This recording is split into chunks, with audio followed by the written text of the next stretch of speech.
Hi guys, welcome back to the channel. My name's Christine, and we're going to be talking about Brother by Ania Ahlborn this week. I wanted to read this in time for spooky season, and I completely didn't.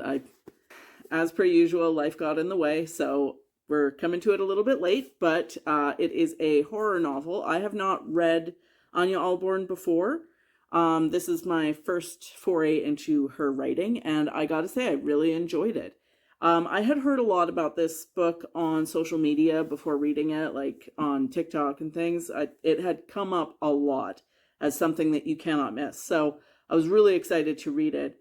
The basic story is you've got a family that lives in the backwoods of West Virginia in a creepy old farmhouse, and there's a mom, a dad, and three kids. And they are a family who murders together, essentially.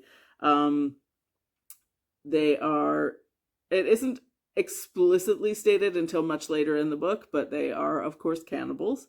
They eat a lot of meat, and it becomes pretty clear pretty quickly where that meat is coming from. It starts off with a bang. It starts with a woman screaming in the woods, and the main character, Michael, who is one of the three kids, I think he's the middle child, him waking up to the screams and knowing that he's going to be asked to come and, do his bit in a little while. So he doesn't directly kill anybody, but he is charged with sort of the cleanup afterwards.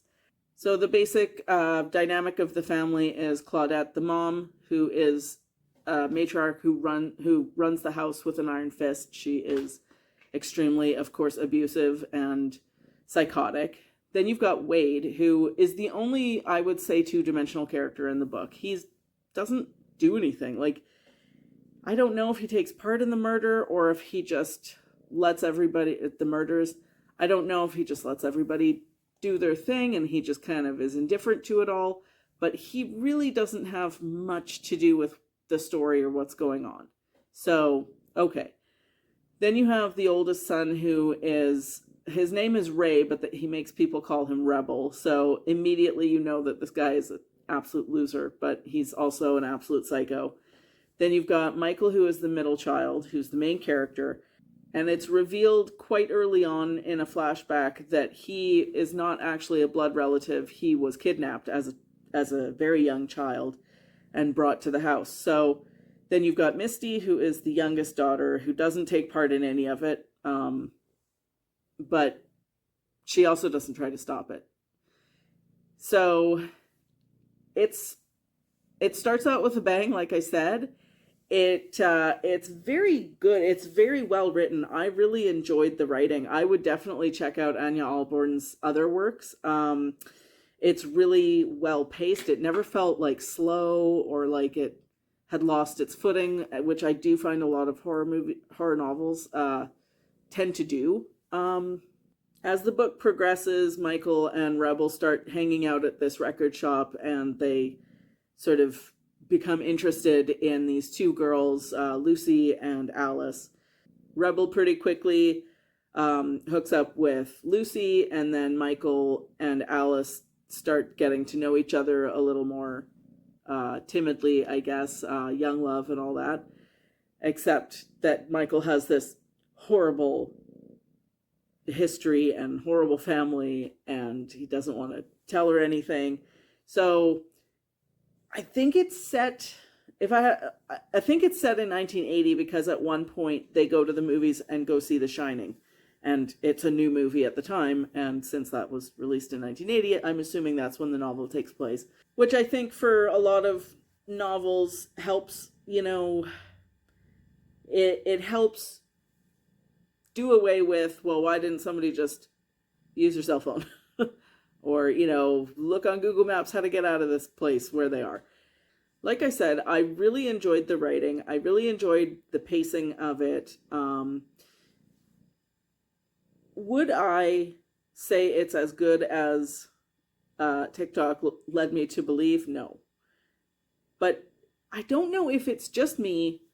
I kind of saw the twist coming. There is, of course, as with most horror novels, there is a twist.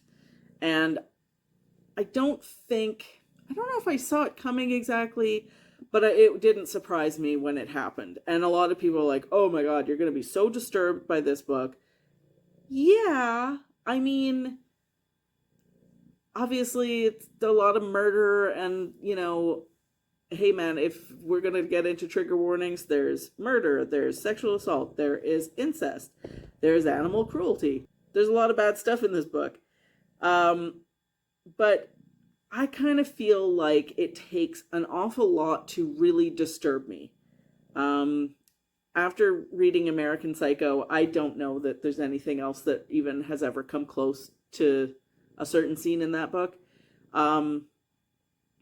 It is disturbing, I guess. It definitely has like a very, really creepy atmosphere that is very, very effective. Like all the scenes that take place on the farm where this family lives out in the woods is very effective, very creepy. Everybody is just on tenterhooks waiting for the mom to lose her shit over something and fly off the handle and start beating up usually the daughter.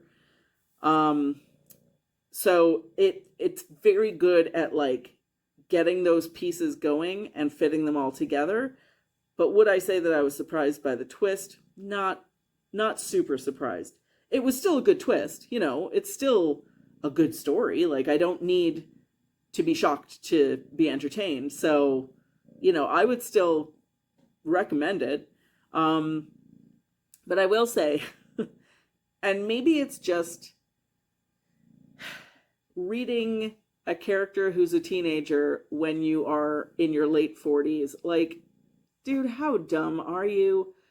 Michael and Misty, for that matter, are not locked in that house. They're not chained to anything. They could leave. And it's hard for me to understand why they don't.